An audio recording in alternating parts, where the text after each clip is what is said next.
In this tutorial, I'll be going over sort of rules of thumb for designing and crocheting balloons. Since balloon proportions are sort of consistent, regardless of size, I'll be showing them in small, medium, and large sizes. For the small one, which will be in blue, I'll be increasing to 30 stitches around. For the medium one, which will be in yellow, I'll be increasing to 42 around. And for the large one, which will be in red, I'll be increasing to 54.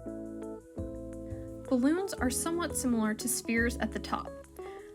So for crocheting spheres, the standard approach is to have a certain number of increasing rows, including the magic circle, then the same number of rows where you crochet around, and then decreasing rows to close.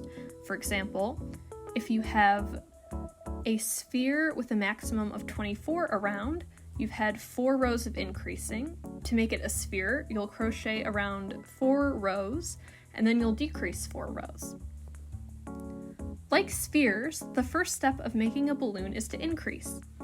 Once you've increased, you will base your number of rows around on the number of rows that you've increased. The blue balloon has 5 increasing rows, the yellow balloon has 7 increasing rows, and the red balloon has 9 increasing rows. In my experience, the best number of rows to crochet around for a balloon is about 75% of the increasing rows. So for the blue balloon, which has 5 increasing rows, there should be 3 or 4 rows where you crochet around. Here I've done 4 rows around. For the yellow balloon, which has 7 increasing rows, there should be 5 rows where you crochet around. And for the red balloon, which has 9 increasing rows, there should be about 7 rows of crochet around. You can do a row or 2 fewer, I think, but any more on the top of the balloon usually looks too spherical and kind of long and lumpy. The second to last step of making a balloon is decreasing. This part of the balloon should be cone-shaped, and to achieve this, what I do is 1 row of 6 decreasing stitches, then 1 row of crocheting around. So for example, with the blue balloon, the first decreasing row would be 6 repetitions of 3 single crochet and 1 decrease. Then the next row, you would do 24 single crochets around. I continue this until I decrease to 6 stitches.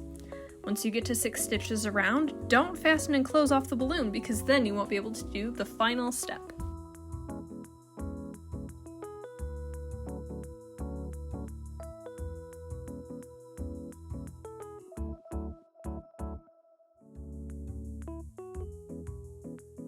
The final step to balloon making is the same for balloons of every size. 6 increasing stitches in the front loop only. This gives the balloon its, for lack of a better way to put it, belly button. And there you go, now you have a crochet balloon.